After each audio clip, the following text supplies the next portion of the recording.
नमस्कार दोस्तों, इस वीडियो में आपका बहुत बहुत स्वागत है। चलिए, जैसे कि आपको पता है, हम पढ़ रहे हैं सामान्य प्रबंधन, जो कि आपको व्यापम और पटवारी की जो परीक्षा है इसमें मुख्य रूप से काम आने वाला है। ठीक है। और अभी तक हमने जो है लगभग 4 क्लास को कवर कर लिया है, जिसमें हमने प्रबंध के बेसिक जो अर्थ है यानी कि मीनिंग है उसकी उसकी प्रकृति, उसका महत्व, उद्देश्य है, इन सभी के बारे में विस्तार से चर्चा की है। और साथ में उनसे रिलेटेड जो क्वेश्चन है, क्वेश्चन को भी हमने कवर कर लिया है। तो इस हिसाब से आपका पहला टॉपिक यहाँ पे कंप्लीट हो चुका है। ठीक है, पहला टॉपिक हमने कंप्लीट कर ली है।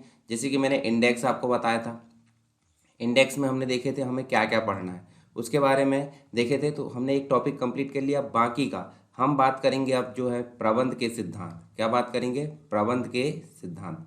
प्रबंध के सिद्धांत पर हम विस्तार से चर्चा करेंगे और उसके बाद हम उसके क्वेश्चन को हल करेंगे। तो इस हिसाब से हमारा एक टॉपिक और यहाँ पे कवर हो जाएगा।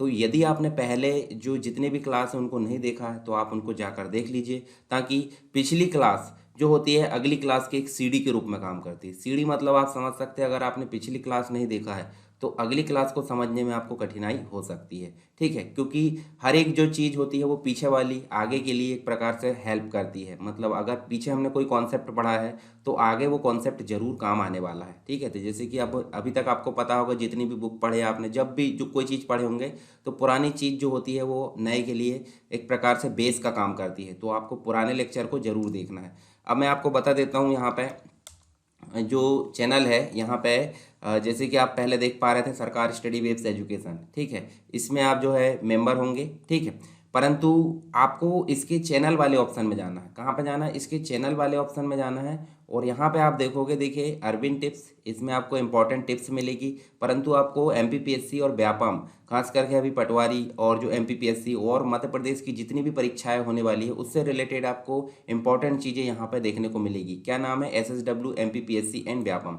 जैसे मैं इसको क्लिक करता हूँ तो देखिए यहाँ पे एसएसडब्ल्यू एमपीपीएससी एंड व्यापम, और इसमें खास करके आपको मैनेजमेंट की सीरीज अभी स्टार्ट हुई है। और इसके साथ साथ आपको अन्य जो 7 सब्जेक्ट हैं वो भी यहाँ पर शुरू किए जा रहे हैं। ठीक है, तो आपकी परीक्षा के पहले हम पूरी कोशिश करेंगे कि आपके लिए जो है अच्छे से अच्छा मटेरियल यहाँ पे उपलब्ध कराएं, ताकि आप जो है कम समय में ज़्यादा अच्छा परफॉर्म कर पाए एग्ज़ाम में। ठीक है, क्योंकि बहुत सारे लोगों से आपका कंपटीशन होने वाला है, तो सिंपल सी बात है, आपको जो है कुछ अलग करना पड़ेगा कम समय में। ठीक है, तो आप जुड़िए इसमें एसएसडब्ल्यू एमपीपीएससी एंड व्यापम में, और अपनी तैयारी को लगातार बनाए रखिए। चलिए, आप इसको दूसरों तक भी पहुंचाइए, अपने दोस्तों तक। हम शुरू करते हैं यहाँ पे हमारी क्लास।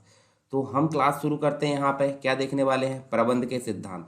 प्रबंध के सिद्धांत से मतलब होता है, पहले से मान लो बहुत समय से जो प्रबंधक लोग हैं जो काम कर रहे हैं, अपने अनुभव से उन्होंने जो है कुछ पाया है, कुछ प्राप्त किया है, तो उससे उन्होंने क्या कर दिया, एक नियम कानून बना दिए। उस नियम कानून को ही हमने क्या बोल दिए? उस नियम कानून को ही हमने सिद्धांत बोल दिए। और सिद्धांत जो होते हैं एक प्रकार से क्या होते हैं? एक प्रकार की साइंस हम बोल सकते हैं। यानी कि साइंस क्यों बोल रहे हैं? साइंस इसलिए बोल रहे हैं क्योंकि क्रमबद्ध ज्ञान का समूह, क्रमबद्ध ज्ञान का जो समूह होता है उसे हम बोलेंगे साइंस। और इस क्रमबद्ध ज्ञान को अगर हम यूज़ कर रहे हैं, यूज़ करना मतलब उपयोग करना। उपयोग करना क्या है? उपयोग करना एक प्रकार की कला है। तो ये चीज़ तो आप समझ गए। यानी कि कोई भी सिद्धांत बनाया गया है तो वो एक प्रकार का क्या है? साइंस यानी विज्ञान है, और उसको हम उपयोग में ला रहे हैं, यानी कि वो क्या है? वो एक कला है। तो हम इसी के बारे में बेसिक चीज़ें जान लेते हैं, कुछ मोटी मोटी चीज़ें हम जान लेते हैं, ताकि हमको जो है कम समय में ज़्यादा अच्छा यहाँ पे ज्ञान प्राप्त हो जाए। तो यहाँ पे अगर बात करें हेनरी फ्योल महोदय की, तो इन्होंने टोटल 14 प्रबंध के सिद्धांत को यहाँ पे प्रतिपादित किया है। तो उन्हीं के माध्यम से हम देखें तो उन्होंने क्या बोला है, तो जो प्रबंध के सिद्धांत हैं उनको उन्होंने गतिशील बोला है। यानी कि गतिशील रहते हुए क्या करना है? इनका उपयोग बदलती हुई परिस्थिति, मतलब इन्होंने बोला है सिंपल, परिवर्तन संसार का नियम है। तो परिवर्तन संसार का नियम, इसका मतलब पहले जो सिद्धांत उपयोग किए जाते थे उनका ढंग अलग था, अभी जो वर्तमान में सिद्धांत उपयोग किए जाते हैं उनका ढंग अलग है। तो वही बोला गया है कि अगर परिवर्तन हो रहा है उसके साथ में जो सिद्धांत है उनको उपयोग किया जाना है, और उपयोग करने के साथ साथ जो मेन उद्देश्य है उसको प्राप्त करना है। तो इनके द्वारा वही बोला गया कि प्रबंध के सिद्धांत गतिशील रहते हैं, जिनका उपयोग बदलती हुई परिस्थितियों को ध्यान में रखकर करना चाहिए। ऐसा नहीं है कि मतलब एक प्रकार से हिटलर वाली स्थिति की जो सिद्धांत बना है उसी को यूज करना है, ऐसा नहीं। परिवर्तन के अनुसार, यानी कि अभी जो परिस्थिति है उसके अनुसार मैनेजमेंट के जो सिद्धांत है उसको यूज करना है, ये बोला गया है हेनरी फ्योल के द्वारा। और एक और पर्सन है कुंच ओ डोनेल के अनुसार, इनके द्वारा बोला गया है कि जो प्रबंध के सिद्धांत है वे मान्यता प्राप्त आधारभूत सत्य होते हैं जो कि प्रबंध से संबंधित जो कार्य होते हैं, कार्य मतलब नियोजन है, संगठन है, इसके अलावा समन्वय मतलब नेतृत्व है, नियंत्रण है, ये सारी चीज़ हमको देखने को मिलेगी। उनके कार्य और कार्यों के कारण जो परिणाम हो रहा है उसकी भविष्यवाणी करने में क्षमता प्राप्त होती है। यानी कि सिंपल इनके द्वारा बोला गया कि प्रबंध के सिद्धांत क्या करना है कि जो एक प्रकार के आधारभूत सत्य है जिनके द्वारा प्रबंध के कार्य और उसकी कार्य के जो परिणाम है उसकी भविष्यवाणी की जा सकती है। ठीक है, तो ये किसके द्वारा बोला गया है? कुंच और डोनेल के द्वारा। हेनरी फ्यूल के द्वारा क्या बोला गया ये आपको पता चल गया। इसका एक उदाहरण लेते हैं हम साक्षात। टोयोटा मोटर्स आप देख सकते हैं, कार की जो कंपनी है, इसके द्वारा कुछ सिद्धांत को फॉलो किया जाता है। तभी आप देख सकते हैं कि इनकॉर्पोरेट यानी कि निगमित जो कंपनी है वो इसके रूप में अभी शामिल है। निगमित मतलब इनकॉर्पोरेटेड। भारत के साथ साथ अन्य जो बाजार है विश्व के उनमें जो है काफ़ी प्रचलित है। तो हम देख सकते हैं इसके कुछ बेसिक नियम और सिद्धांत होते हैं, जैसे कि प्रत्येक देश की भाषा और कानून की भावना का आदर करना, सम्मान करना। ठीक है, प्रत्येक देश की संस्कृति और रीति रिवाजों का आदर करना। तो ये क्या है? इसके सिद्धांत है, इसके नियम कानून है, तभी ये आगे बढ़ पा रही है। तो सिंपल सी बात है, जब हम कोई कंपनी या कोई संस्था में कोई नियम कानून उपयोग करते हैं तो वो प्रबंध के सिद्धांत होते हैं, यानी कि प्रबंध के कुछ सिद्धांत होते हैं, उसी के अनुसार मैनेजमेंट किया जाता है। तभी कंपनी या व्यापार या संस्था को हम आगे ले जा सकते हैं। उसी के साथ में स्वच्छ और सुरक्षित उत्पाद उपलब्ध कराना इसका जो है एक सिद्धांत है। साथ ही हम देखें तो उन्नत तकनीक का निर्माण, ये कि नई नई तकनीक, मॉडर्न जो प्रबंध है उसके अकॉर्डिंग या मॉडर्न युग के अनुसार नई नई तकनीक को डेवलप करना, नई नई तकनीक को ईजाद करना, निर्माण की, ताकि हम जो है अच्छे से अच्छा प्रोडक्ट यहाँ पे बना सके। ठीक है, सेवाओं को उपलब्ध करा सके। इसके अलावा ऐसी निगमित यानी इनकॉर्पोरेटेड संस्कृति का पालन करना जो कि प्रबंध यानी कि मैनेजमेंट, श्रम मतलब जो होता है एक प्रकार से श्रमिक जो होता है मजदूर प्रकार से, उसके बीच में प्रबंध मतलब मैनेजर और श्रम मतलब श्रमिक, दोनों के बीच में पारस्परिक विश्वास और सम्मान की भावना। अब श्रमिक को कभी भी ये नहीं सोचना है कि उसके साथ गलत हो रहा, क्योंकि ये दायित्व रहता है प्रबंधक का। क्योंकि आप समझ सकते हैं मालिक और श्रमिक के बीच में कड़ी का काम कौन करता है? प्रबंधक। तो कभी भी श्रमिक के मन में ये भ्रम ना हो कि जो प्रबंधक है वो हमारे साथ गलत कर रहा है, और प्रबंधक को भी श्रमिक को लेकर चलना है, यानी कि दोनों एक दूसरे के सहयोग की भावना से चलेंगे और एक दूसरे पर विश्वास रहना चाहिए। नवीन प्रबंध के माध्यम से विश्व समुदाय के साथ विकास एवं एकता को अपनाना है। साथ ही स्थायी दीर्घ अवधि विकास एवं पारस्परिक लाभ को पाने के लिए अनुसंधान सृजनात्मक के क्षेत्र में व्यावसायिक साझेदारी के साथ मिलजुल कर कार्य करें और नए साझे यानी नए जो शेयर से उसके साथ में तैयार रहे। तो ये कुछ नियम है किसके? टोयोटा मोटर्स के। तो सिंपल सी बात है, टोयोटा मोटर्स में भी मैनेजमेंट होता होगा तो उसके अपने कुछ सिद्धांत है। तो इस सिद्धांत को हम पढ़ने वाले हैं हम प्रबंध के सिद्धांत के बारे में। ठीक है, तो प्रबंध के सिद्धांत की अगर बात करें तो इनका कुछ विकास हम देख लेते हैं। विकास का मतलब हम अगर बात करें, जैसे अभी जो वर्तमान में हमको दिख रहा है आधुनिक प्रबंध, क्या वैसे के वैसे बना हुआ था? क्या नहीं बना था। तो हम सिंपल बोल सकते हैं इनको कुछ चरणों में व्यक्त किया गया है। चरण मतलब स्टेप्स होती है। तो आप देख सकते हैं सबसे पहले प्रारंभिक चरण। प्रारंभिक चरण की अगर बात करें तो हम बात करते हैं किसकी? मिस्र की। किसकी बात करते हैं? मिस्र की। मिस्र में पिरामिड का निर्माण हुआ। तो ये कहानी देखने को मिलती है 3000 से 4000 ईसा पूर्व, यानी कि BC। 3000 से 4000 ईसा पूर्व की अगर बात करें तो एक जो मिस्र का शासक हुआ करता था, मिस्र के शासक ने जो है बहुत अधिक भूमि पर, मतलब बहुत अधिक भूमि से मतलब जैसे अगर मान लो जो उसने जो है 1 लाख से अधिक जो श्रमिक है उसमें लगाए पिरामिड के निर्माण में, और इसका जो काम है 20 वर्ष में पूरा हुआ। इसका काम कितने वर्ष में पूरा हुआ? 20 वर्ष में। और ये बना था 13 एकड़ ज़मीन पर। अब मुझे बताइए 20 वर्ष में काम पूरा हुआ, और किसी को भी इसके आसपास जब पिरामिड बना, मतलब जब पिरामिड बना तो इसके आसपास जितने भी लोग रह रहे थे, जितनी बस्तियां रह रही थी, उनमें एक मतलब एक छोटी सी आवाज़ नहीं की, ठोकने पीटने की। तो ये क्या था? ये प्रबंध का एक प्रकार से मतलब सिद्धांत ही तो था, ताकि दूसरों को डिस्टर्ब किए बिना हमारे काम को हम पूरा कर लिए। तो सिंपल सी बात है, ये किसका उदाहरण देखने को मिलता है? प्रबंध का। प्रबंध का सिद्धांत यहाँ पे तो प्रारंभिक स्वरूप में हमको ये देखने को मिला। क्लासिकी प्रबंध, क्लासिकी प्रबंध की अगर बात करें तो यहाँ मुख्य रूप से आपको टेलर महोदय देखने को मिलते हैं, फ्योल महोदय देखने को मिलते हैं, और मैक्स वेबर देखने को मिलते हैं। ठीक है, तो टेलर ने वैज्ञानिक प्रबंध के सिद्धांत को ईजाद किया है। फ्योल की अगर बात करें तो इन्होंने प्रशासकीय प्रबंध यानी कि कार्यात्मक प्रबंध को ईजाद किया। और मैक्स वेबर की अगर बात करें तो इन्होंने अफसरशाही, अफसरशाही का मतलब होता है ठीक है, नौकरशाही एक प्रकार से अब आप बोल सकते हैं। हालांकि हम इस सिद्धांत को यहाँ पर नहीं पढ़ेंगे, हमारे लिए इंपॉर्टेंट है टेलर और फ्योल। टेलर के वैज्ञानिक प्रबंध को पढ़ेंगे और फ्योल के कार्यात्मक या प्रशासकीय प्रबंध, यानी कि 14 सिद्धांत यहाँ देखेंगे और टेलर के भी कुछ सिद्धांत हम देखेंगे। तो मोटे मोटे तौर पर हमको इनको ही देखना है, बाकी चीज़ें हमारे लिए ओवरव्यू होगी। इसके अलावा धीरे धीरे अपग्रेड होती गई, नव क्लासिकी सिद्धांत आया, ठीक है, मानवीय संबंध मार्ग। फिर उसके बाद आया व्यवहारिक विज्ञान मार्ग, संगठनात्मक मानवतावाद, उसके साथ ही प्रबंध विज्ञान, परिचालनात्मक अनुसंधान, और लास्ट में अभी जो वर्तमान में हम देख रहे हैं वो है आधुनिक प्रबंध। ठीक है, तो जब से मानव सभ्यता स्टार्ट हुई है तब से लेकर अभी तक की अगर बात करें तो हमको प्रारंभिक स्वरूप से लेकर आधुनिक प्रबंध देखने को मिलता है। तो हमें बात करना ले देखें आधुनिक प्रबंध की। चलिए यहाँ पे हम जो है नेक्स्ट बात करते हैं अवधारणा की।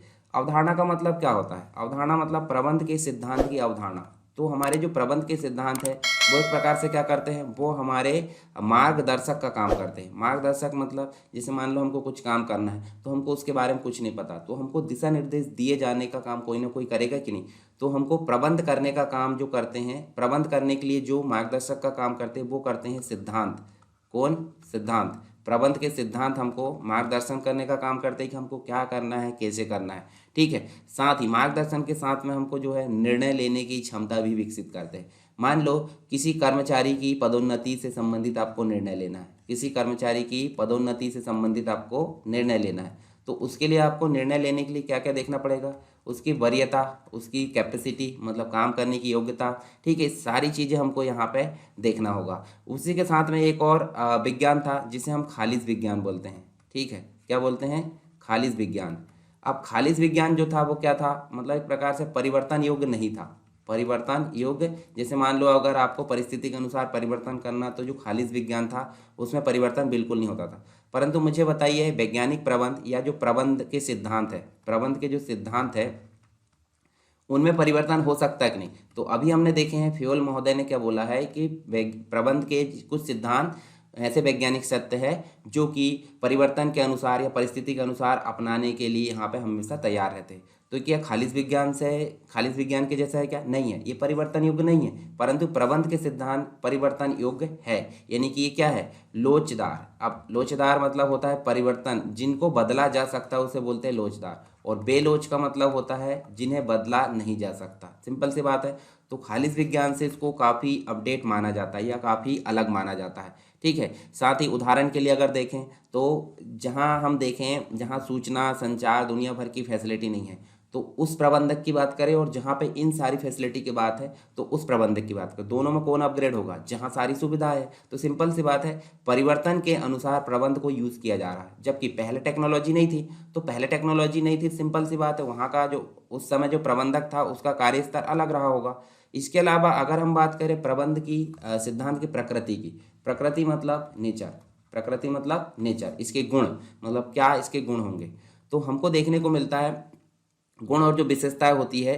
तो यहाँ पे अगर बात करें, मैंने अभी बताया सिद्धांतों को विकसित करना क्या कहलाता है? साइंस, और उनको यूज़ करना आर्ट, यानी कि कला और विज्ञान दोनों ही चीज़ है। हमने प्रबंध के बारे में भी देखा था कि विज्ञान और कला दोनों है, पीछे क्वेश्चन भी हल किए थे। तो सर्वप्रयुक्त, सर्वप्रयुक्त का मतलब चाहे व्यापार छोटा हो या फिर बड़ा हो, राजनीतिक हो या फिर गैर राजनीतिक हो, सामाजिक हो, इस प्रकार की चीज़ें अगर हमको देखने को मिलती हैं सभी जगह, तो वहाँ पे प्रबंध के सिद्धांत आपको उपयोग होते हुए नजर आएंगे। और कार्यों का बंटवारा होता है। कार्यों का बंटवारा मतलब जिस काम को करने के लिए जो व्यक्ति उपयुक्त है उसी को काम प्रोवाइड किया जाएगा ताकि उससे कार्य क्षमता में वृद्धि होगी। तो सर्वप्रयुक्ति यहाँ पे इसकी प्रकृति। उसके बाद सामान्य मार्गदर्शन, जैसे कि मैंने बताया प्रबंध के सिद्धांत हमको मार्गदर्शन करने का काम करते हैं। अभी हमने देखे थे अगर निर्णय लेना किसी विषय से संबंधित, तो जो प्रबंध के सिद्धांत है वो हमारा मार्गदर्शन करेंगे। व्यवहार एवं शोध पर निर्मित है। अभी जो प्रबंध के सिद्धांत बनाए गए हैं क्या ऑटोमेटिक लिख दिए गए? नहीं, इसमें बहुत समय का यहाँ पे मतलब एक प्रकार से समय की जो जर्नी देख सकते हैं हम, यात्रा, तो समय की यात्रा बहुत अधिक लगी इसमें। जैसे मान लो किसकी बात कर लेते हैं हम, फ्योल महोदय की। ठीक है, हेनरी फ्योल या फिर F.W. टेलर के। तो इन्होंने बहुत सारी कंपनी में, इनके बारे में हम आगे पढ़ेंगे अभी, बहुत सारी कंपनी में, बहुत सारे संस्थान में, ठीक है, अलग अलग प्रकार से पुस्तकें लिखी है। तो यहाँ सिंपल सी बात है, काम करने के दौरान इनको कुछ ना कुछ अनुभव हुआ है, तो उस अनुभव के दौरान जो व्यवहार है या फिर जो रिसर्च है उसके अकॉर्डिंग इन्होंने जो है सिद्धांत को डेवलप किया है। तो इनके वैज्ञानिक प्रबंध के सिद्धांत हमको देखने को मिलते हैं, और इनके जो है प्रशासकीय प्रबंध यानी कि 14 जो सिद्धांत है वो हम पढ़ेंगे। तो इन सिद्धांतों के डायरेक्टली लिख दिया गया कि नहीं, इतने दिन से मतलब एक प्रकार से अनुभव हुआ है, और दूसरी चीज इनको जो है इन रिसर्च करना पड़ा है, तब कहीं जाकर ये सिद्धांत को निर्मित किया गया है। लोच लोच का मतलब होता है परिवर्तन योग्य, यानी कि एक प्रकार से हम बदल सकते हैं। तो जो सिद्धांत है वो परिवर्तन योग्य है कि नहीं, खुद हेनरी फ्योल ने बोला है कि परिवर्तन के साथ में या परिस्थिति के अनुसार इनको यूज़ किया जा सकता है। जैसे जैसे जैसे टेक्नोलॉजी अपग्रेड होगी या परिवर्तन होते रहेगा, आधुनिक युग आता रहेगा, तो जो सिद्धांत है वो उस अनुसार परिवर्तित होते रहेंगे। ठीक है, इसके बाद व्यवहारिक है कि नहीं, बिल्कुल व्यवहारिक है, सिंपल सी बात है भाई।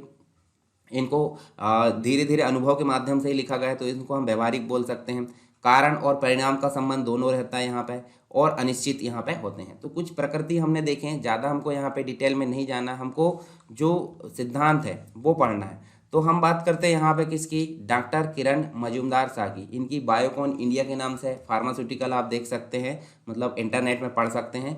और ये मतलब एक ऐसा उदाहरण है जो कि मतलब हमारा प्रबंध के सिद्धांत को फॉलो किया गया है। ठीक है, तो प्रौद्योगिकी के क्षेत्र में इन्होंने जबरदस्त पूर्वानुमान लगाया, और जो आयरलैंड की कंपनी है बायोकॉन, उससे सहयोग करके इन्होंने बायो फार्मास्यूटिकल कंपनी यहाँ पर शुरू की, जो कि मुख्य रूप से आज भारत और अन्य देशों में भी मधुमेह, कैंसर, ऑटोइम्यून, इनसे रिलेटेड जो दवाइयाँ है उसको प्रोवाइड करने में अपनी कार्य क्षमता, मतलब अपनी जो कैपेसिटी है उसका अच्छे से उपयोग कर पा रहे हैं। तो इन्होंने भी प्रबंध के सिद्धांत को यहाँ पे काफ़ी अच्छे तरीके से उपयोग किया है। ठीक है, साथ ही अगर बात करें हम यहाँ पे नेक्स्ट प्रबंध के सिद्धांतों के महत्व की, तो महत्व काफ़ी इंपॉर्टेंट है। तो हम देख सकते हैं, जैसे सबसे पहला देखें तो प्रबंधकों को वास्तविकता का उपयोगी सूक्ष्म ज्ञान प्रदान करना इनका मुख्य कार्य होता है। ठीक है, साथ ही संसाधनों का अधिकतम उपयोग एवं प्रभावी प्रशासन भी जो होता है प्रबंध हमको महत्व, मतलब एक प्रकार से इम्पोर्टेंस यहाँ पे होती है, सहायता करता है। वैज्ञानिक निर्णय लेने में हमारी सहायता करते हैं प्रबंध के सिद्धांत। बदलती पर्यावरण की आवश्यकताओं को पूरा करते हैं, तो परिस्थिति के अनुसार इनको उपयोग किया जा सकता है। सिंपल सी बात है, बदलती पर्यावरण की आवश्यकताओं को ये पूरा कर सकते हैं। सामाजिक उत्तरदायित्व को पूरा करते हैं। व्यापार या कोई संस्थान चल रहा है तो साथ साथ में सामाजिक उत्तरदायित्व को भी अपनी जो है जिम्मेदारी समझता है। कैसे, मान लो उसको कोई निर्माण करना है, तो वो जो लोगों को जो चीज़ ठीक लगे, मतलब समाज के हित में रहे, उसी का निर्माण करना चाहिए। उदाहरण के लिए हम अगर बात करें तो देखिए, जैसे कोई प्रोडक्ट बना है तो लोगों के हित में होना चाहिए, तभी वो व्यापार जो है एक प्रकार से सही वहाँ प्रबंधन हो रहा है। तो वही चीज़ बात की जा रही है कि सामाजिक उत्तरदायित्व को पूरा करना है। प्रबंध, प्रशिक्षण, शिक्षा, अनुसंधान, मतलब प्रबंध के जो सिद्धांत है वो किसी मतलब शिक्षा संस्थान में प्रशिक्षण के लिए यहाँ यूज़ होना चाहिए। जैसे कि आप देख सकते हैं बीबीए यहाँ पे होता है। ठीक है, इंडियन इंस्टीट्यूट ऑफ मैनेजमेंट जो होता है, ठीक है, उसमें आप देख सकते हैं मैनेजमेंट का कोर्स होता है। एमबीए आप देख सकते हैं। तो ये क्या है, इनमें प्रबंध के सिद्धांत यूज हो रहा है कि नहीं, बिल्कुल हो रहा है, शिक्षण के लिए, प्रशिक्षण के लिए, अनुसंधान के लिए। तो ये कुछ महत्व हम देख सकते हैं यहाँ पे। हम सीधे बात करेंगे यहाँ पे प्रबंध के सिद्धांतों की, पर एक उदाहरण ले लेते हैं श्री महिला गृह उद्योग लिज्जत पापड़ का। तो इन्होंने मात्र 80 रुपए के ऋण के साथ में जो है व्यापार को शुरू किया था, आज वो है 650 करोड़ रुपए का व्यापार बन गया है। ठीक है, तो इनके द्वारा कुछ यहाँ पे जो है सिद्धांत को फॉलो किया जाता है। व्यापार की अवधारणा तो आप समझ सकते हैं, व्यापार मतलब सिंपल सी बात है, लाभ कमाने के लिए काम कर रही है, नहीं, लोगों को रोजगार देने के लिए काम कर रही है। परिवार की अवधारणा यानी कि सभी एम्प्लॉय या सभी जो इसमें फीमेल काम करती है वो सब आपस में परिवार के रूप में काम करती है। दूसरा, भक्ति की अवधारणा। भक्ति की अवधारणा मतलब वो कार्यस्थल को सिर्फ कार्यस्थल न समझकर उसको पूजा करती है, मतलब जैसे मंदिर की पूजा करते हैं कि नहीं, उसी प्रकार वो उसकी पूजा करती है। तो क्या है ये भक्ति की अवधारणा। तो इन तीनों अवधारणाओं को लेकर यहाँ पे काम किया जाता है। ठीक है, अब हम बात करते हैं किसकी, यहाँ पे आप देख भी सकते हैं, हम जब बात कर रहे हैं टेलर के वैज्ञानिक प्रबंध की, तो ये है हमारे एफ.डब्ल्यू. टेलर महोदय, यानी कि जिन्होंने वैज्ञानिक प्रबंध के जन्मदाता इन्हें बोला जाता है। आप देख सकते हैं इनकी समय अवधि और इनका जो पेशा था, पूछ लिया जाता है कभी, मैकेनिकल इंजीनियर, यानी कि अमेरिका में जो थे, यूएसए में मैकेनिकल इंजीनियर के पद पर ये काम किए। ठीक है, साथ ही आप उनकी जर्नी देख सकते हैं। इसके अलावा लेखन कार्य की अगर बात करें तो द अमेरिकन मैगजीन में the principle of scientific management, ये पुस्तक का नाम याद रखिए, पुस्तक का नाम पूछ लिया जाता है। ठीक है, इसके अलावा कुछ और चीज़ें आप देख सकते हैं यहाँ पे, ज़्यादा इंपॉर्टेंस नहीं है हमारे लिए। ठीक है, परंतु यहाँ आप देखिए तो इन्हें वैज्ञानिक प्रबंध का जनक कहा जाता है। क्या कहा जाता है, वैज्ञानिक प्रबंध का जनक।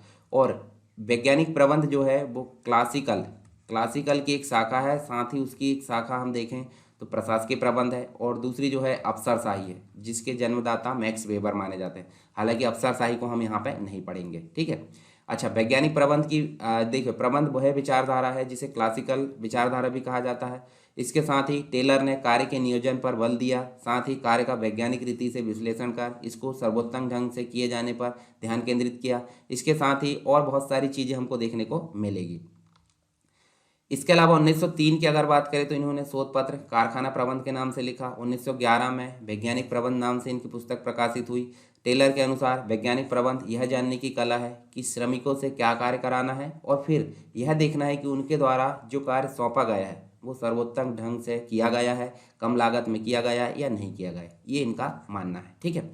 इसके अलावा इनके कुछ वैज्ञानिक प्रबंध की अगर बात करें तो इन्होंने सीधे सीधे बोला है कि जो पुरानी प्रकाश परंपरागत जो पद्धति है उसको नहीं अपनाना है, इनके द्वारा बोला गया है। और जो परंपरागत पद्धति थी उसे बोला गया अंगूठा टेक नियम, ठीक है। तो इन्होंने बोला है वैज्ञानिक पद्धति को अपनाओ, अंगूठा टेक नियम को नहीं अपनाओ। अंगूठा टेक नियम व्यक्तिगत विचार पर आधारित थी बहुत सारी चीज़, परंतु आज की डेट में आप देख सकते हैं कि नई नई टेक्नोलॉजी परिवर्तन हो चुका है, तो बहुत सारी चीज़ें हमको देखने को मिलती है, ठीक है। तो यहाँ पे जो हमको देखने को मिलता है जो टेलर है उनके वैज्ञानिक प्रबंध के सिद्धांत के अंतर्गत पहला जो सिद्धांत है वो देखने को मिलता है वैज्ञानिक पद्धति, ना कि अंगूठा टेक नियम, ठीक है।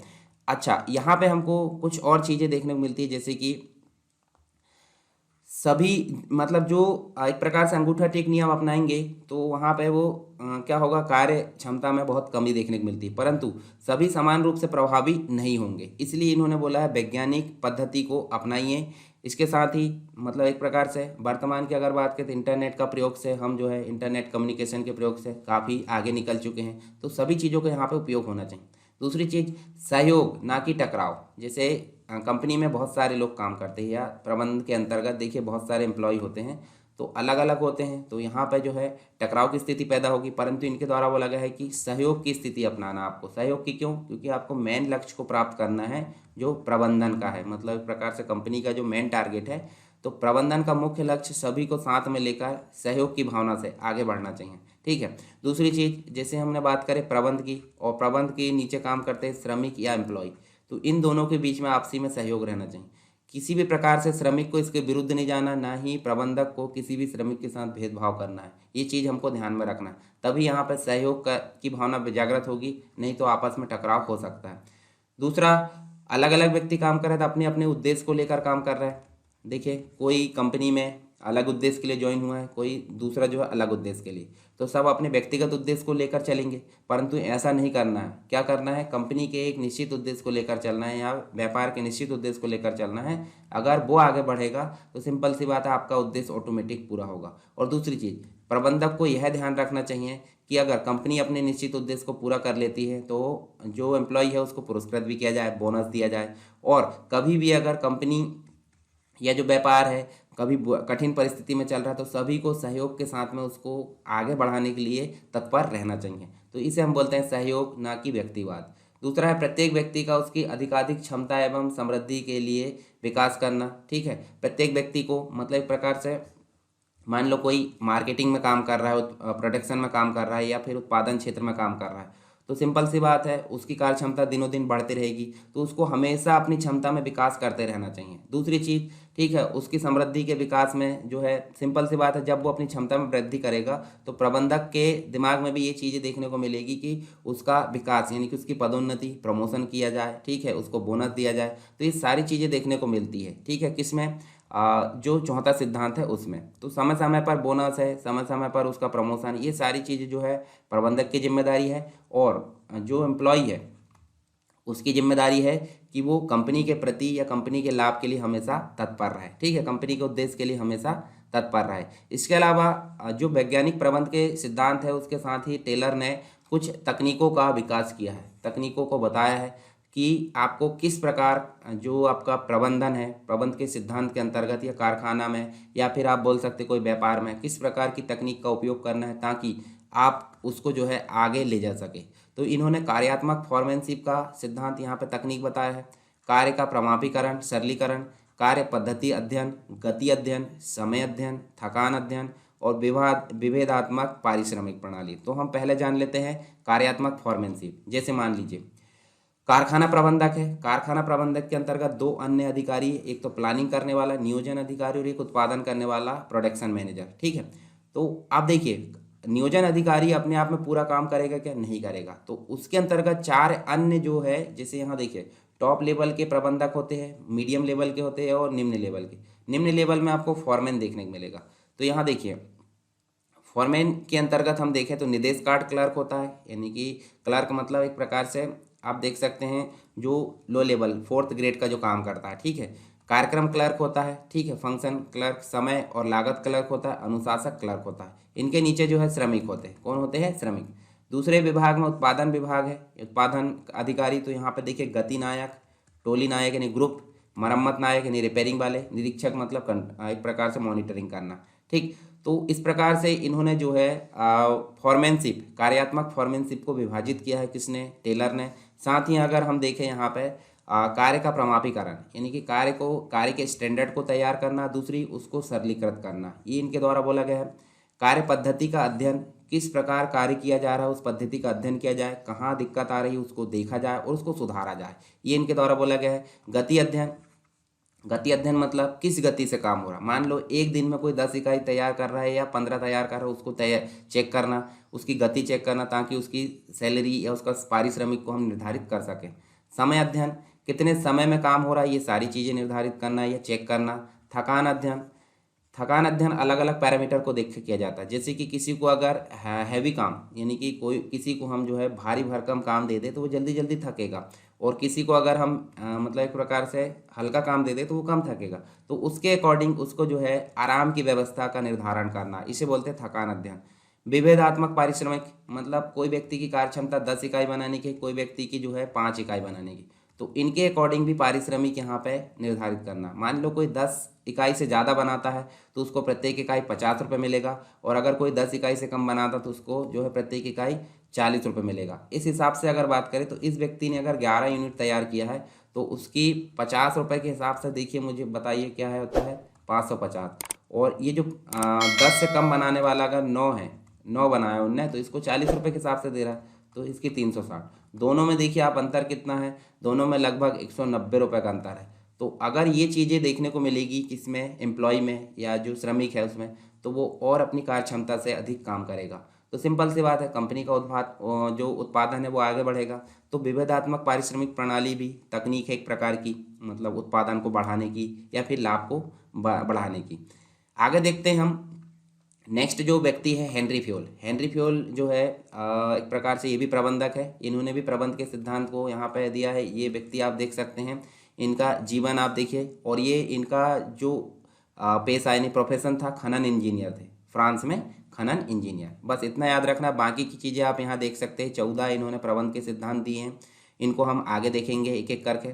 तो हेनरी फ्योल को प्रशासकीय प्रबंध प्रणाली का जन्मदाता माना जाता है, और फ्योल को वैज्ञानिक प्रबंध का जन्मदाता। इन्होंने गहन अनुभव और परीक्षण के बाद प्रबंध और जो संबंधी अनेक सिद्धांतों का प्रतिपादन किया, जिन्हें फ्योलवाद के नाम से जाना जाता है। क्या नाम से जाना जाता है? फ्योलवाद के नाम से जाना जाता है। और फ्योल ने अपने विचार सर्वप्रथम एक लेख लिखा जिसमें एडमिनिस्ट्रेशन एंड स्ट्रोली एट जनरली, इसके अंतर्गत इन्होंने लेख लिखा, 1916 में प्रकाशित हुआ, और बाद में आगे चलकर ये विचार जो है फ्योल के प्रसिद्ध पुस्तक the principle of general and industry management के नाम से 1925 में प्रकाशित हुई। मतलब पहले इन्होंने लेख लिखा 1916 में, और वही आगे चलकर एक पुस्तक यानी बुक तैयार हो गई। कब? 1925 में। और इन्होंने मुख्य रूप से 14 सिद्धांतों का प्रतिपादन किया है। किसके लिए? मैनेजमेंट के लिए।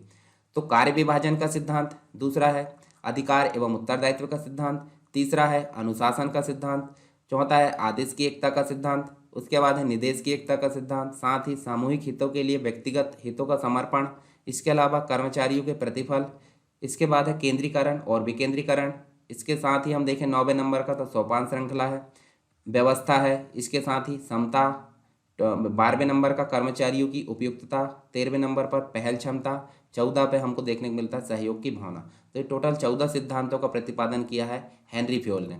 अब इनको थोड़ा थोड़ा हम देख लेते हैं। जैसे कार्य विभाजन का सिद्धांत, सिंपल सी बात है, मैनेजमेंट के द्वारा हर एक व्यक्ति को अपने कार्य को विभाजित करके देना चाहिए। जैसे मार्केटिंग वाले व्यक्ति को मार्केटिंग का कार्य यहाँ देख सकते हैं हम, ठीक है। तो वो अपनी उचित कार्य क्षमता से काम करेगा और धीरे धीरे उसको अनुभव होते रहेगा तो उसकी कार्य क्षमता में वृद्धि भी होती रहेगी। तो ये हमको देखने को मिला पहला कार्य विभाजन का सिद्धांत। उसकी योग्यता के अनुसार कार्य सौंपना है, ये भी बात ध्यान में रखना है। अधिकार एवं उत्तरदायित्व। अधिकार एवं उत्तरदायित्व मतलब सत्ता का अर्थ है निर्णय लेने की शक्ति और उत्तरदायित्व का अर्थ है निश्चित समय अवधि में कार्य पूरा करने का दायित्व है। यानी कि एक तो निर्णय लेने के अधिकार भी है, दूसरा उसको जो काम दिया गया है वो पूर्ण मतलब 5 घंटे का समय दिया गया, 5 घंटे में पूरा करने का उत्तरदायित्व भी होना चाहिए। ये कहलाता है अधिकार एवं उत्तरदायित्व का सिद्धांत। अनुशासन का सिद्धांत। प्रबंधक को ध्यान रखना चाहिए कि सभी एम्प्लॉय के लिए जो वादा किया है कि कंपनी का लाभ अगर जाएगा आगे, मतलब कंपनी लाभ में जाएगी तो उनको बोनस दिया जाएगा। ये क्या हो गया, एक प्रकार से वादा हो गया। दूसरा, श्रमिकों या एम्प्लॉय से भी मतलब ये वादा किया जाता है कि अगर कंपनी कभी घाटे में जाए तो वो उसके लिए सब मिलकर आगे आकर काम करे। तो ये क्या है, ये भी वादा है। तो जब कंपनी गिरावट में जाए तो सभी आपस में मिलजुल कर काम करें, और जब कंपनी आगे जाए तो प्रबंधक को भी यही सोचना चाहिए कि उनको बोनस दिया जाए, उनकी पदोन्नति किया जाए। तो दोनों अपने अपने अनुशासन में बंधे होना चाहिए, ठीक है। ये भी कहलाता है अनुशासन का सिद्धांत। आदेश की एकता का सिद्धांत। अब यहाँ देखिए आप, जैसे फाइनेंस है, फाइनेंस वाले के नीचे बहुत सारे काम कर रहे हैं, या फिर हम देख सकते नियोजन अधिकारी के नीचे इतने काम कर रहे हैं। तो अब बताइए मुझे, इनको अगर निर्देश मतलब एक प्रकार से आदेश देना है तो कौन देगा आदेश? इनको सिंपल सी बात है नियोजन अधिकारी देगा, और इनको जो आदेश देगा वो उत्पादन अधिकारी देगा। तो अगर ये उत्पादन अधिकारी यहाँ पे आकर निर्देश देता है तो दिक्कत क्या होगी, इसका आदेश भी हो गया और इसका आदेश भी हो गया, तो इससे काम करने में काफ़ी समस्याएं उत्पन्न हो सकती है।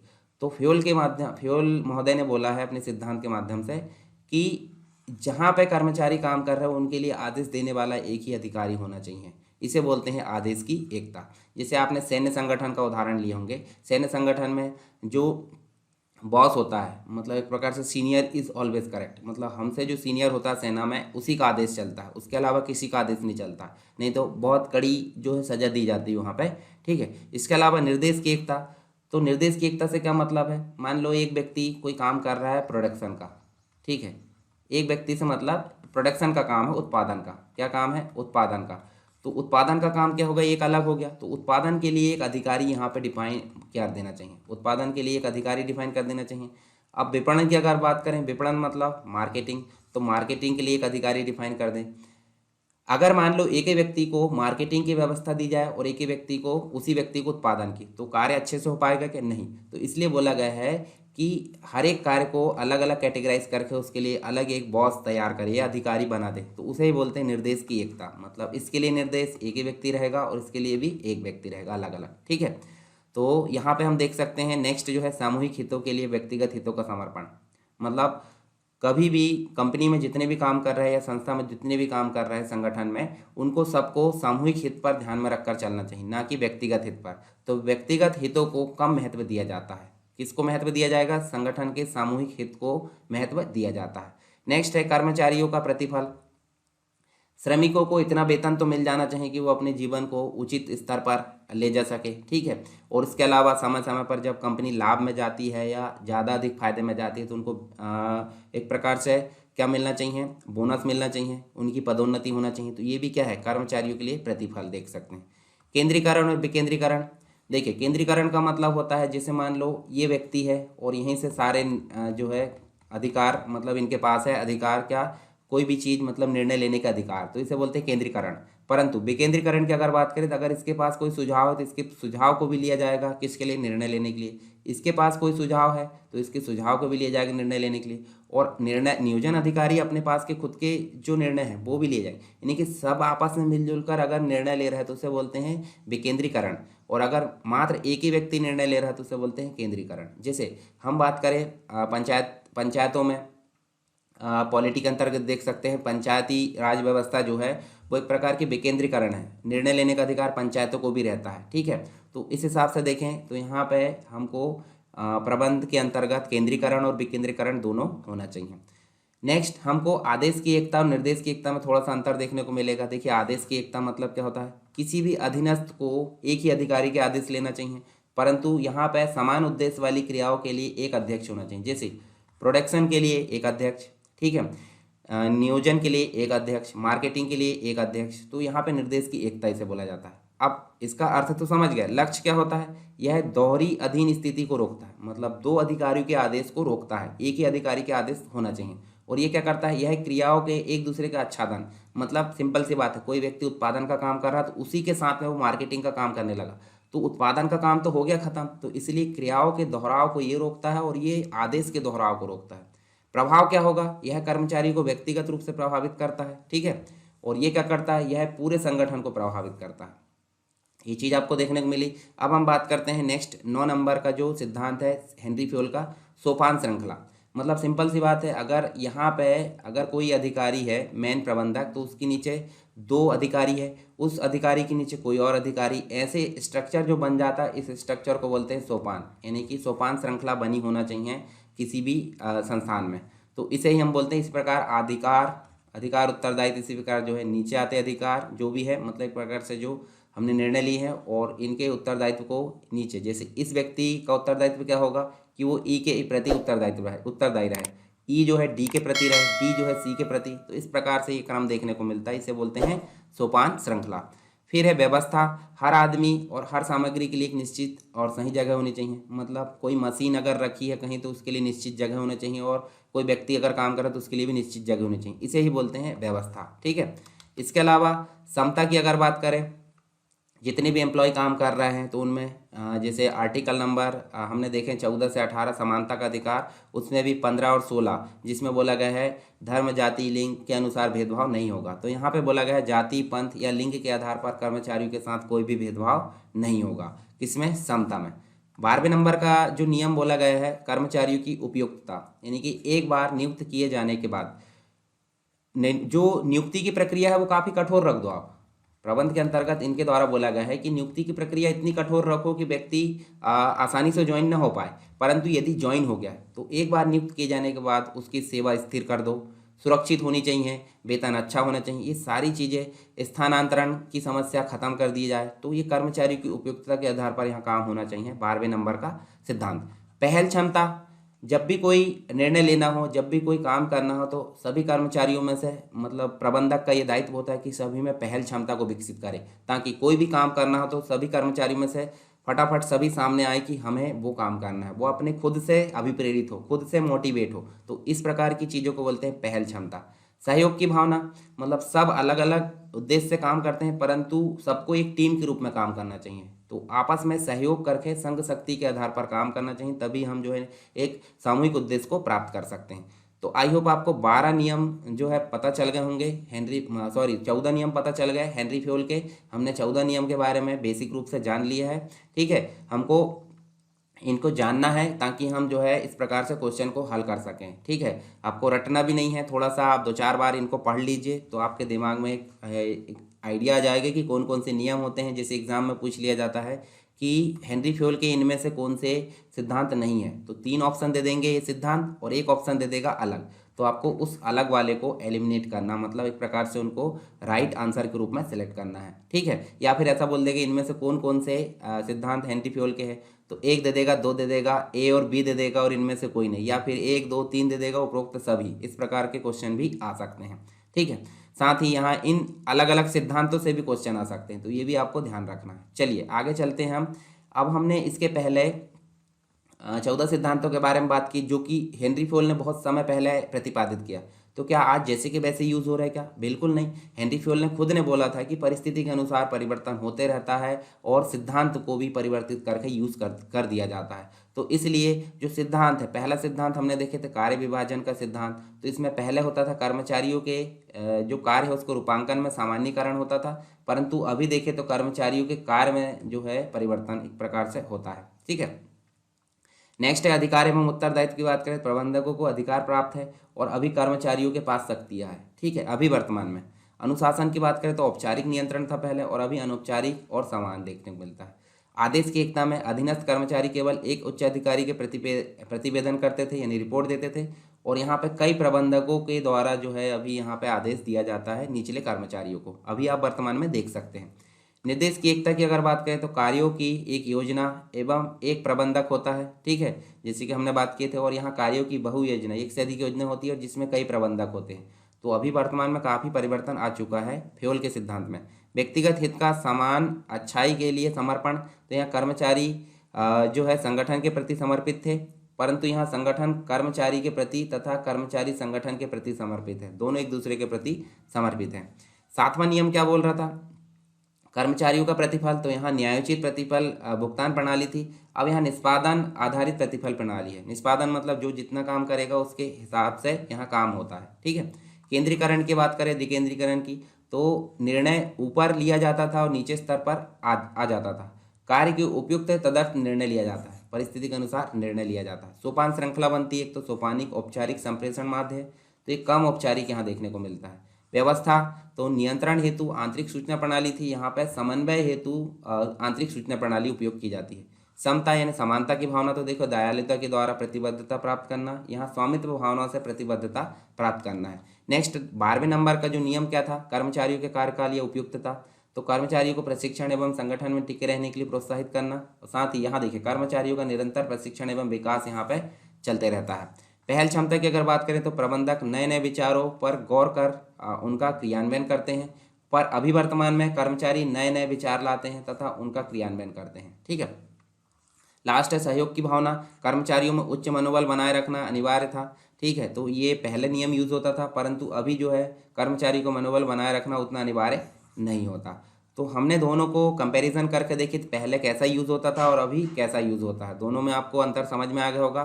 14 सिद्धांत भी हमने देख लिए। अब हम बात करते हैं, टेलर महोदय ने वैज्ञानिक प्रबंध के सिद्धांत दिए और हेनरी फ्योल ने प्रशासकीय प्रबंध दिए, दोनों में क्या अंतर है बेसिक रूप से समझ लेते हैं ताकि आपको एक आइडिया हो जाए, एग्जाम में क्वेश्चन आए तो आपसे बन जाए। तो अगर क्षेत्र की अगर बात करें तो टेलर का जो क्षेत्र था, FW टेलर का, वो कार्य क्षेत्र है श्रमिक और मध्य स्तर के अधिकारियों के मध्य विस्तारित था। मध्य स्तर मतलब एक टॉप रहता है, एक मीडियम रहता है और एक रहता है लो, ठीक है। तो यहाँ लो लेवल और मिडिल लेवल के बीच में जो है इसके मध्य विस्तारित हुआ था FW टेलर का कार्यक्षेत्र। परंतु हेनरी फ्योल की अगर बात करें तो हेनरी फ्योल ने अपने अनुसंधान का प्रयोग प्रशासनिक अधिकारियों के मध्य किया है, ठीक है। प्रशासनिक अधिकारियों मतलब टॉप लेवल, ठीक है। स्तर यानी लेवल की अगर बात करें तो टेलर के प्रबंध का स्तर निम्न स्तर के कर्मचारियों के से मध्य स्तर के अधिकारियों तक ऊर्ध्वाधर श्रेणी में सीमित था, मतलब निम्न से मध्य। तो ऊर्ध्वाधर मतलब ऐसे खड़े, वर्टिकल जिसे हम बोलते हैं। तो लो लेवल से मिडिल लेवल तक विस्तारित था, किसका, टेलर का। फ्योल ने प्रशासकीय प्रबंध के तहत निर्देशन में समन्वय के स्तर पर अधिक बल दिया है, ठीक है। समन्वय मतलब सभी को मिलाकर काम करना, तालमेल बिठाना। बल किस चीज़ पे बल दिया है, तो इन्होंने सदैव कर्मचारियों की उत्पादकता वृद्धि में बल दिया है। मतलब इन्होंने बार बार बोला है कि कर्मचारियों को एक प्रकार से मतलब ज़्यादा अधिक उनकी कार्य क्षमता का यूज़ किया जाए, ज़्यादा अधिक उनसे कार्य लिया जाए ताकि उत्पादन कार्य में वृद्धि हो, लाभ में वृद्धि हो। ये सारी चीज़ें इनके द्वारा बोली गई है। और इन्होंने प्रशासकीय प्रबंध के क्षेत्र में गुणवत्तापूर्ण प्रबंधन पर विशेष बल दिया है। इसी को लेकर इन्होंने 14 सिद्धांत यहाँ प्रतिपादित किए। योगदान क्या है टेलर महोदय का, टेलर ने वैज्ञानिक प्रबंध के सिद्धांत को कारखाना स्तर पर लागू कराने में महत्वपूर्ण भूमिका निभाई है, ठीक है। और यहाँ पर फ्योल ने प्रशासकीय प्रबंध के 14 महत्वपूर्ण सिद्धांतों का प्रतिपादन किया है। अब व्यक्तित्व की अगर बात करें, टेलर एक महान प्रबंध वैज्ञानिक थे और फ्योल एक कुशल शोधकर्ता एवं सफल व्यवसायी उद्यमी थे। दोनों में अंतर हमने देखे। आई होप आपको बेसिक चीज़ें सारी समझ में आई होगी। हमने जो चीज़ें एक बार देखे हैं पूरा एक बार ओवरव्यू देख लें। तो हमने यहाँ प्रबंध के सिद्धांत देखे, हालांकि ओवरव्यू देखे हैं, पर आपको क्वेश्चन आसानी से बन जाएंगे, ठीक है। आपको एक दो बार वीडियो को देख लेना है और उसके बाद जो है क्वेश्चन को हल करना है। इसके बाद हम जस्ट क्वेश्चन को हल करेंगे जो हमारे प्रबंध के सिद्धांत के क्वेश्चन है, ठीक है। तो प्रबंध के सिद्धांत के बारे में बेसिक चीज़ें हमने जाने, टोयोटा का उदाहरण बताया मैंने यहाँ पे। प्रबंध के सिद्धांतों का विकास किस प्रकार हुआ वो देखे, अवधारणा क्या है प्रबंध की, इसकी प्रकृति क्या है। डॉक्टर किरण मजूमदार जिनकी बायोकॉन इंडिया के नाम से जो है फार्मास्यूटिकल, इसका उदाहरण हमने देखे, किस प्रकार इसमें प्रबंध के सिद्धांत यूज हुए और किस प्रकार से वो एक देश से अन्य देश में यहाँ पे अपने कार्य को विस्तारित कर सकी है। प्रबंध के सिद्धांतों का महत्व हमने देखे। श्री महिला गृह उद्योग लिज्जत पापड़ का उदाहरण हमने लिए, ठीक है, जिसमें महिला कर्मियों को रोजगार दिया जाता है और सभी आपस में मिलकर 3 अवधारणा को फॉलो करती है, व्यापार की अवधारणा, परिवार की अवधारणा, भक्ति की अवधारणा। मतलब इस गृह उद्योग के माध्यम से इन तीनों अवधारणा को यहाँ पे फॉलो किया जाता है। टेलर का वैज्ञानिक प्रबंध, इनके माध्यम से हमने जो है देखिए वैज्ञानिक प्रबंध के सिद्धांत के जन्मदाता इन्हें माना जाता है। इनके माध्यम से हमने विज्ञान पद्धति ना कि अंगूठा टेक नियम, सहयोग ना कि टकराव, सहयोग ना कि व्यक्तिवाद, प्रत्येक व्यक्ति का उसकी अधिकाधिक क्षमता एवं समृद्धि के लिए विकास करना। ठीक है, मान लो कोई व्यक्ति आज 10 यूनिट बना रहा है तो उसको 15 यूनिट बनाने के लिए यहाँ पे तत्पर बनाना, मोटिवेट करना, अभिप्रेरित करना। ठीक है, वैज्ञानिक प्रबंध की तकनीक इनके द्वारा दी गई, टेलर के द्वारा, वो भी हमने यहाँ पे देखे। ठीक है, गति अध्ययन, समय अध्ययन, थकान अध्ययन और अन्य जो भी है। साथ ही हमने हेनरी फ्योल के सिद्धांत की बात की, तो हेनरी फ्योल महोदय के द्वारा 14 सिद्धांतों को यहाँ प्रतिपादित किया है, जिनके बारे में हमने बात की, एक एक करके यहाँ आप देख सकते हैं। इसके अलावा आदेश की एकता, निर्देश की एकता में दोनों में अंतर देखें। साथ ही हमने जो 14 सिद्धांत थे पहले कैसे यूज़ किए जाते थे और अब वर्तमान में कैसे यूज़ किए जाते हैं, और इसके अलावा दोनों दोनों एक वैज्ञानिक थे और दूसरे शोधकर्ता थे, व्यवसायी थे, दोनों में अंतर यहाँ पे देखे दोनों के सिद्धांत का। आई होप आपको सारी चीज़ें क्लियर हो गई होगी। फिर भी अगर कोई डाउट है तो आप मुझे कमेंट बॉक्स में बताइए, कोई क्वेरी है, सारी चीज़ें आप बता सकते हैं। और इस चैनल को आप सब्सक्राइब कर लीजिए, इस चैनल में आपको लगातार यहाँ पे स्टडी मटेरियल मिलेगा, खास करके एमपीपीएससी और व्यापम से रिलेटेड। अभी आप देख सकते हैं एमपीपीएससी की वैकेंसी भी आ गई है, फॉरेस्ट की वैकेंसी यहाँ देख सकते हैं, व्यापम के अंतर्गत ग्रुप 2, सब ग्रुप 4, पटवारी, ये सारी चीज़ें वैकेंसी आपको एक के बाद एक देखने को मिल रही है। तो आपको स्टडी मटेरियल यहाँ पे उसी से रिलेटेड मिलेगा। तो आप इस चैनल पर बने रहिए, अपने दोस्तों को भी शेयर कीजिए। और यहाँ SSW एजुकेशन PDF के नाम से टेलीग्राम चैनल है, उसको भी आप ज्वाइन कर लें, डिस्क्रिप्शन बॉक्स में लिंक है। और ये MPPSC व्यापम, ये आपको यूट्यूब चैनल मिलेगा, सरकार स्टडी बेस्ड एजुकेशन, यानी कि उसकी यूनिट के रूप में इसको ओपन किया गया है। तो वहाँ पे आपको टोटली कंप्यूटर मिलेगा और यहाँ पे आपको जो है स्टडी मटेरियल कॉम्पिटिटिव एग्जाम का मिलेगा। तो आप इसको जो है ज्वाइन कर सकते हैं। तो आपको समझ में आया नहीं आया, आप मुझे कमेंट बॉक्स में बताइए। हम मिलते हैं नेक्स्ट वीडियो में, तब तक के लिए जय हिंद।